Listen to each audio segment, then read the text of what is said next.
মনে পড়ে ঐন্দ্রিলা শর্মাকে। ঐন্দ্রিলার জীবন কখনো সহজ ছিল না। অল্প বয়সেই ক্যান্সারের সঙ্গে লড়াই শুরু হয় অভিনেত্রীর।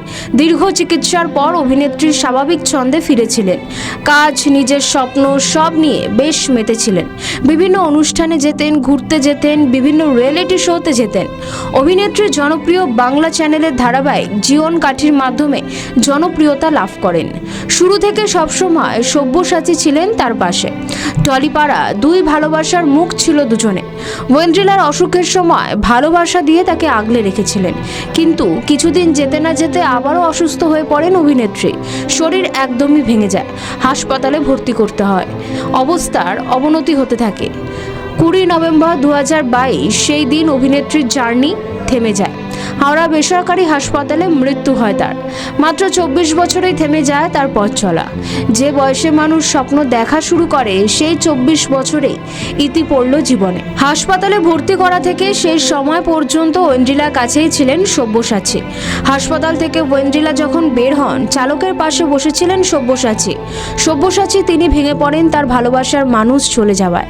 শ্মশানে যাওয়ার আগে ঐন্দ্রিলার পা দুটি আঁকড়ে থাকতে দেখা যায় সব্যসাচীকে। সেই ভিডিও সোশ্যাল মিডিয়ায় ভাইরালও হয়। তার মৃত্যুর খবরে ঐন্দ্রিলা এবং সব্যসাচীর শুভাকাঙ্ক্ষী অনুরাগীরা তারাও ভেঙে পড়েন।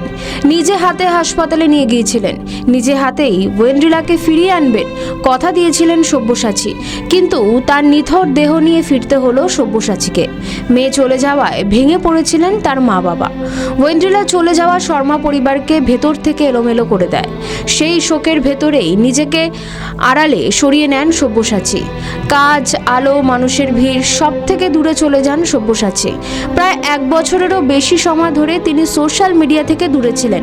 তারপর আস্তে আস্তে কাজে ফেরেন, নিজের মতো করে দাঁড়ানোর চেষ্টা করেন। অন্যদিকে পরিবারের লোকেরা তারাও একই লড়াই চালিয়ে যান। এই আবহেই 3রা ফেব্রুয়ারি মঙ্গলবার আইনি বিয়ে সারেন ঐন্দ্রিলার দিদি ঐশ্বর্য। বিয়ের সন্ধ্যায় সাদা শার্ট আর নীল ডেনিমে হাজির হন সব্যসাচী। দীর্ঘদিন পর তাকে দেখা গেল শান্ত এবং স্বাভাবিক মেজাজে। কিছুক্ষণ তোজো আর বোজোর সঙ্গেও সময় কাটান তিনি। তারপর ধীরে ধীরে কথা বলেন পরিবার আত্মীয়দের সঙ্গে। সেই সব ছবি সোশ্যাল মিডিয়ায় ভাইরাল। সব্যসাচীকে কাছে পেয়ে খুশি হন পরিবারের লোকেরা। আস্তে আস্তে নিজের ছন্দে ফিরছেন অভিনেতা। ঐন্দ্রিলার মা বলেছেন, ও তো আমাদের পাশেই আছে। ঐশ্বর্য সংবাদ মাধ্যমের সামনে দাঁড়িয়ে নিজেকে সামলাতে পারেননি। বলেছিলেন, বোন থাকলে আগে ওরই বিয়ে হতো সব্যসাচীর সঙ্গে।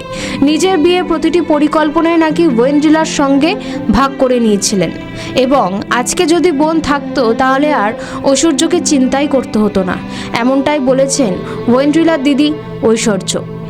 আমাদের ভিডিও ভালো লাগলে লাইক ও শেয়ার করুন। কমেন্ট সেকশনে আপনাদের মতামত জানান।